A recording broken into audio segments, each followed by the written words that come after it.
Something quick today. I wanted to look at what you guys said in the last video on the comment section.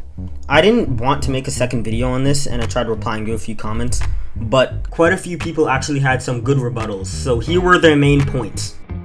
First one I got is, you could have just used training wheels. Now, training wheels is definitely helpful, but it's not going to be your savior and allow you to react to moves because of it. It doesn't have enough of a signal to actually allow you to react, and I can prove it. If you're playing in 60 FPS, for something to be considered reactable, it has to be on screen for at least 25 frames, and if we look at the training wheels indication,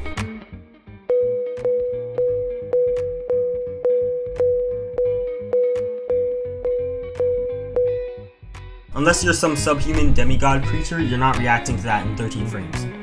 Now, I get why the devs did this. They didn't want to make it so players could use this and ace every QuickTime event first try. But people are making it seem like you can, and which is what confuses me. The second thing is, if getting ticks is easy, how are you able to say dodging is too hard? Which, this doesn't make sense because they're not directly correlated. The pit is able to give you all the ticks, and you don't even need to dodge to do the pit as long as you're somewhere in chapter 3 to 4, because you can just stat tank all the easy NPCs that you fight. But while continuing the storyline, you can no longer stat tank because the enemies are actually on your level. And I understand why the devs would make it like this, because you lose ticks every time you run away or die in a fight. But that doesn't mean I can say it was a bit overtuned, and this is also a really lazy patch to the issue of running out of ticks, because it screws over the people who don't know about the pit. If you haven't done that yet, and you're losing all your ticks, doesn't that sound annoying? Some also pointed out, hey, you were using hard mode. And yeah, and for reference, I did one playthrough on hard mode and one playthrough on easy mode respectively.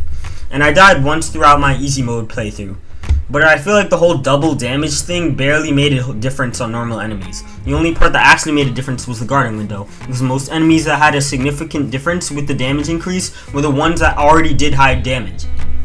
So like, since it's a multiplicative increase, 2 times damage matters way less on normal enemies because they already do like 4 damage, so it only really matters on bosses. Now, I also said that people seem to get a little stuck up on the puzzle sometimes, and it somehow sparked the reaction of, use medjed, you idiot, skill issue, which just doesn't make sense, because first of all, I never got stuck on anything besides the castle numpad, and I really didn't have much issues with the puzzle. I was just looking at other people. Second of all, medjed is there, but only while you're in the temple, and the rest of the time is just okay, I guess. But on the topic of puzzles, I want to briefly explain why I personally don't like some of the puzzles in Block Tales, which is because they're just needlessly cryptic. If you look at a Block Tales puzzle, the first thing you think is, what is my goal here? Which is fine for a little bit, but it shouldn't be the entire puzzle.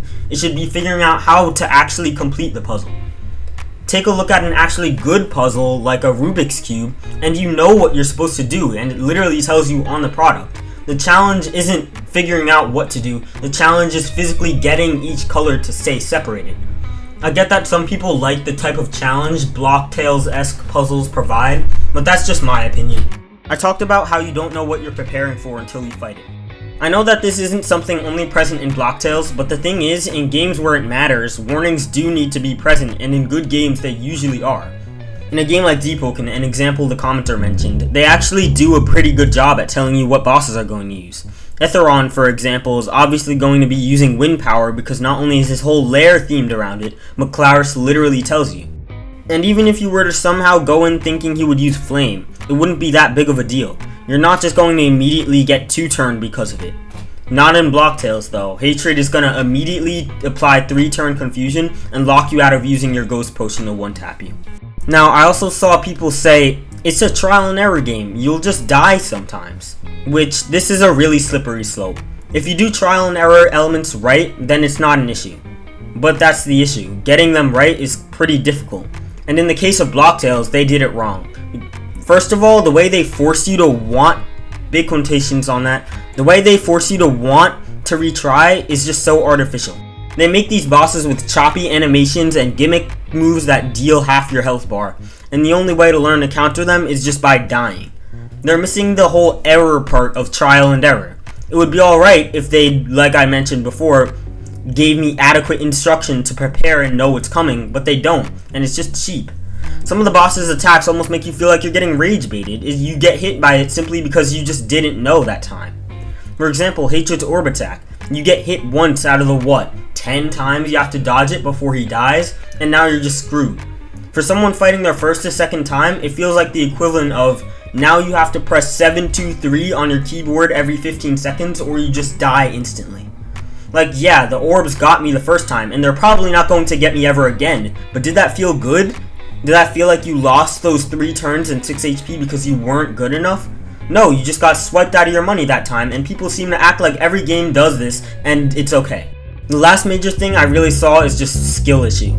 Like, if you think I just suck, I honestly don't know what to tell you. I didn't even want to address these people because I thought they were all joking. You're really going to sit over there and just tell me I'm skill issue because I didn't purchase perfect dodge attacks the first time? There's no way to change these people's minds, so I'm not even going to bother. Especially with people where this is the first actually good game they've played on Roblox and they're blinded by nostalgia, they'll jump through hoops in the exosphere to tell everyone that if they criticize, they just wrongfully insulted their entire bloodline. I still like the game regardless, and let me know in the comments if you still disagree because I'll respond. See ya.